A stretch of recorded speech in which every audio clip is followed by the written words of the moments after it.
the land of wolves. Death unto the weak, no mercy. When she was drawn in by the crackling of burning firewood, causing her consciousness to slowly surface up. Stranger. The first thing that leapt out to her after she woke up was the starry sky. The stars were shimmering between the gaps left by the specks of cloud, and a chilly breeze brushed against her bare skin. Like that, caressed by the wind and hampered by the chill, there came a pain in her back that pierced her mind. Stranger. Gah! A quivering groan escaped her lips as she felt this searing pain from her back. However, what escaped from her had its origin in the thoughts about the cause of her pain, rather than the pain itself. Who had given her this wound? And by what means had she gotten it? Well, that was. Stranger, General First Class Arakia, it looks like you're awake. A voice rang out, and with that, the agony that tore at her mind and body immediately dispersed. What took seed in her instead was caution. However, she promptly dismissed it, deeming it a pointless worry. The person who had called out to her was garbed in the red and black uniform that typified a soldier of the Empire, something she was all too accustomed to seeing. After all, she was also part of the military, just like that Imperial soldier. Arakia. Where am I? Imperial soldier.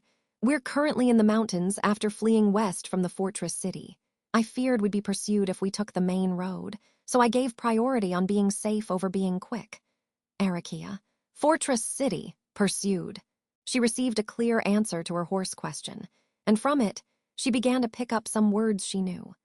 What had happened in the fortress city, her standoff with a foe she despised, and finally her reunion with scintillating flame. In the end, her actions had been in vain, going through sheer misery and getting the wound on her back. Arakia. You helped me, Imperial soldier. Yes, ma'am, but not just by my own strength. There was someone else who acted as a decoy so we could rescue you, General First Class. If you please, do keep their devotion in mind. Arakia. All right. She looked for signs of people around, but she could not sense anyone other than the soldier in front of her. Furthermore, she could tell from the flow of the wind and the clear star-studded sky that they were a long way away from any human habitation like cities and villages. There were no lies in the words of the soldier. She had been rescued, and sacrifices had been made to achieve that. Therefore, Arakia, I'll respond to all your hard work. What is your name? Imperial soldier. Right away, ma'am. The one who acted as the decoy was Private First Class, Jamal Orley. Arakia. Yeah, of course, him too. She cast her eye down at the soldier. He had placed his hand against his chest in salute and answered her clearly. The individual who had ended up as the decoy must have been someone the soldier had been close with. She could see that from the eager way he wanted to leave behind his great deed, even if but a trifle. Arakia, what I'd like to hear right now is your name. Bearing that in mind, she asked for the name of the soldier right in front of her, the one who, after losing his comrade in arms, had resolutely brought her out of the perilous fortress city. His eyes grew wide as he realized what she had meant by her question. Imperial soldier. It's Private First Class, Todd Fang, General First Class Arakia. And so he replied to Arakia's question. 2.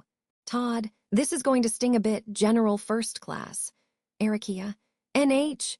She felt something cold on her back, followed by throbbing pain coming from her wound. Arakia surrendered her body to Todd, looking over at the flickering flames of the campfire as he applied some ointment on her back. The fire lit up the place they had set up camp at, shrouded by the darkness of dusk. Usually it would be a complete no-go to have fires, since there was the worry that beasts and bandits could be invited to attack. However, in cases in which someone's wounds had to be patched up, there was probably enough leeway to bend the rules. First things first, there was no way that beasts were going to approach them with Arakia here, and if any bandits showed up, they would be simply made to regret it. Her back stung in pain as she thought about that. Arakia. She could not see her own back, but according to Todd, the slash wound she had received had been burnt and appeared to be in quite the state. She didn't really care much about having scars, but as she had been ordered to not mar her soft skin with wounds, she had exercised as much care as she could to not get any. But then again, Arakia. Princess. The one who had wounded Arakia's back was the very same mistress who had once given her this command. Todd, all done, General First Class, The ointment's my own kind of blend, but I can assure you it'll work. Erikia, thanks so much for all the help, Todd. Todd. Hey, don't sweat it. After Todd finished patching her up and spoke those words, Erikia slowly lowered her raised arms. The bandages he'd used to close up the wound on her back were wrapped tightly, however. They didn't impede her movement. The soldier was an extremely well-prepared one, familiar with medical treatment and his own ointments. Todd, I've always been the sort to get injured, so I got into the habit of keeping myself prepared for one thing or another. Erikia, I didn't say anything about that, though. Todd, oh right, I apologize if I was off the mark. It's just that I felt like you were thinking to yourself, this guy sure is well prepared, so my mistake. Erikia. Todd deftly tidied up his belongings as Erikia remained speechless at how good his guess had been.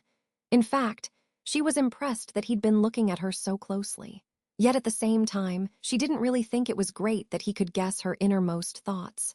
That went double for them, given one was a warrior and the other a soldier. Todd. After all, reading what's in someone's mind is like reading what they hold in their hands, huh? Erikia. Todd. Just a bad habit of mine. One which I also think isn't that great. Todd placed his hand against his forehead as he once again guessed her innermost thoughts, as if he couldn't help himself. He then swiftly continued his words with a however. Todd. A foot soldier like myself has to be quick on his feet. You're a general first class, so you should get it, that I'm not that skilled. The preparations I make ahead of time are mere tricks to make up for what I lack. Erikia looked back at Todd as he jabbered away giving his explanation and deemed he was telling the truth. He had a lithe, well-built body, thus she could see he was above the norm in ability for a soldier of the Empire. However, compared to Erikia, no, compared to the fighters who were called generals, his inferiority was plain and clear. Naturally, he was no match for Erikia. She could literally tear Todd into little pieces in mere seconds with her power. And yet, despite having such power, Erikia, I was abandoned by my princess, by my princess, by my princess, by my princess, by my princess, by my princess, by my princess, by my princess, by my princess, by my princess, by my princess, by my princess, by my princess, by my princess. Todd. Jamal served as the decoy, however, he was such a huge dumbass. All of a sudden, another voice interjected her own, bleaching over her thoughts. Erikia quickly looked up. In front of her, Todd gazed at the crackling fire next to them, his eyes looking like they were staring off into space, as if wishing for memories to vanish off into the great yonder. Todd, it's already been 6 years since I first met Jamal. It was around the time I took part in the campaign in the fortress city of Garkla. Erikia. Garkla, Todd. The city that was destroyed by a Sin archbishop, the place where 8 arms met his demise. It's been completely rebuilt now, but it used to be under reconstruction back then, and bandits had joined forces across factions to attack it each day. You could really feel the grandiosity coming from Todd's memories, in stark contrast to the calm way he recited it. The fortress city of Garkla was one of the most prominent cities in the Valatian Empire. However, around 10-odd years ago, back when Erikia was still young, records showed that miscreants had acted out violently against the Empire. From what they stated back then, a man of the multi-armed tribe, who had been hailed as a hero some decades prior, had defended the fortress city. The hero had bought enough time for the people of the city to escape, dying majestically in battle. And from then on, the fortress city was deeply ravaged by the after-effects of that. Its reconstruction began, but plodded along slowly, partially thanks to repeated assaults by bandits who were active in the vicinity. It was pretty much like Todd had stated. Garkla had only become seen as a city again in the past 1 or 2 years. They'd kept hearing about it as being a dangerous place that hadn't gotten any better for so long. Todd, the city kept being attacked over and over again by bandits. There were many who thought about abandoning it. However, one of the key figures who broke the deadlock was Jamal. Erikia. Todd. He slew one of the leaders of the bandits, killing the enemy's morale. After that, the soldiers of the Empire pressed in right away and wiped them out. He managed to get that victory at the cost of one of his eyes.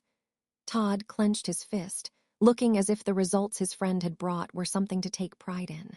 Even Arikia could tell he'd definitely accomplished something great. However, Arikia, I've never heard of them. Todd, as I said, he was a huge dumbass. He seemed to think it was cool to not go around talking about it, even though what he accomplished was exceptional. And because of that, he didn't covet any prizes for his work.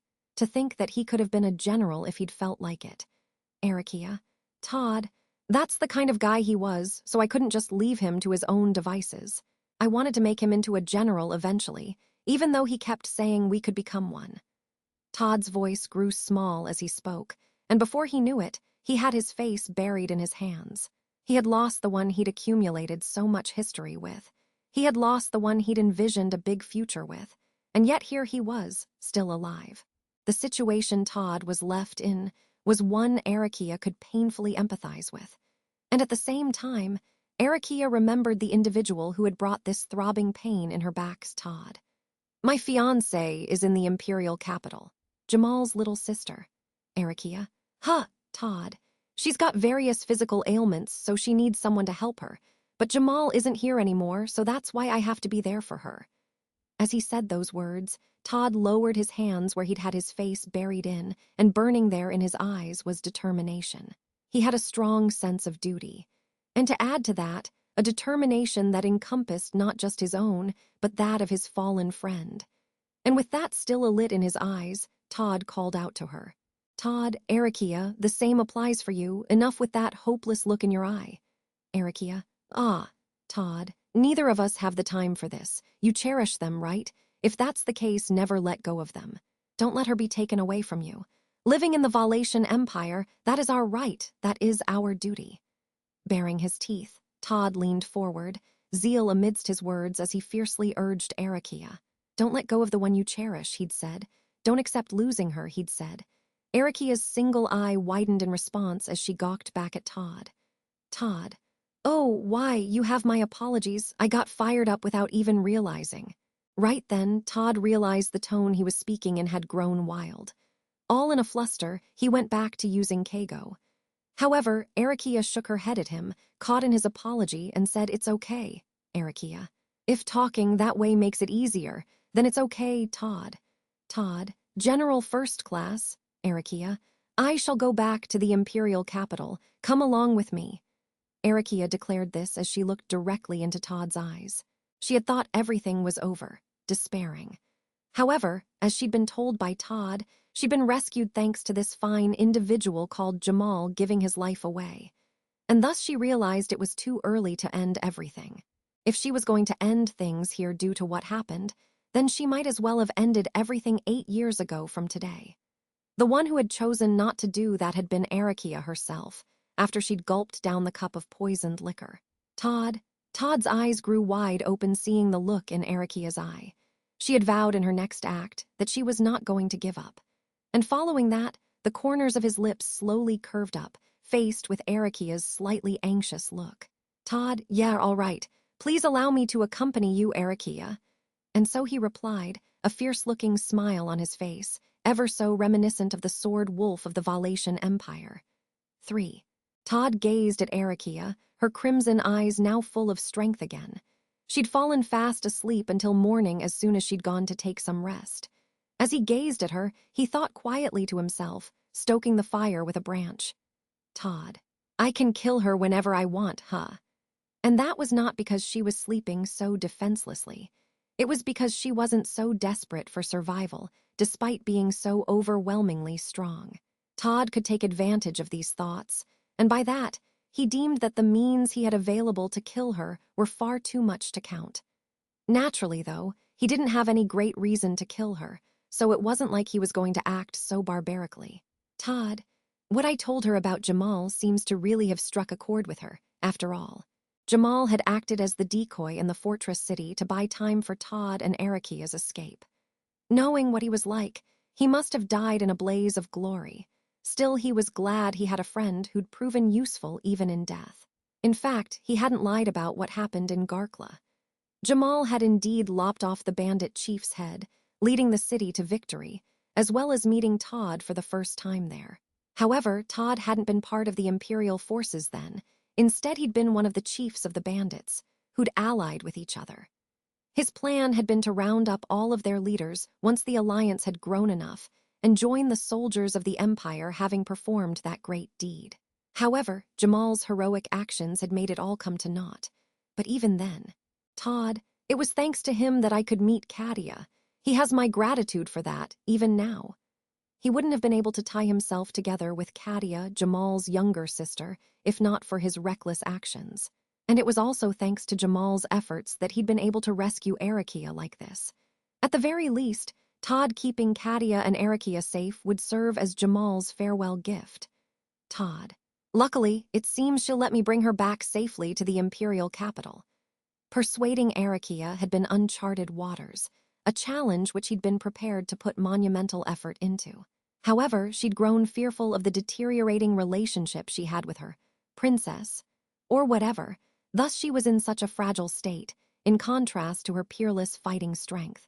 If he presumed this princess was the woman in red he saw back at Geral's City Hall, then the unnatural defeat that happened in Arakia's self also somewhat made sense. Following that logic, if he set up the narrative keeping in mind the reaction Arakia had, everything was as he could see. Todd. Katia! Placing her name on the tip of his tongue, he envisioned the figure of a woman in his mind. She didn't look anything like her older brother, to whom she was related by blood. She was alone in the Imperial capital, waiting for Todd and Jamal to come back. He would need to tell her that her older brother was never going to come back again. The thought of her grief made Todd feel down. But at the same time, he also took some dark delight at the fact that only he could love such a weak woman who'd been abandoned by pretty much everyone.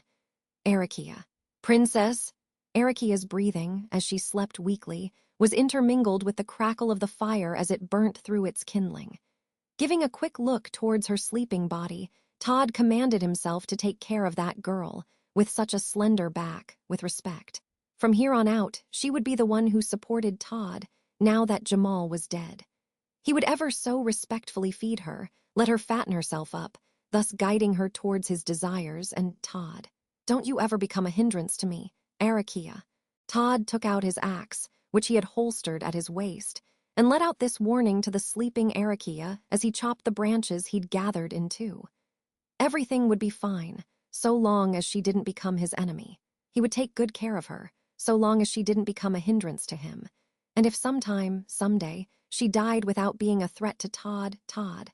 Just like with Jamal, I will finally be able to stick along with you with ease if you become a corpse. If she ended up in a position where she could never threaten him, he could stick along with her with open arms. And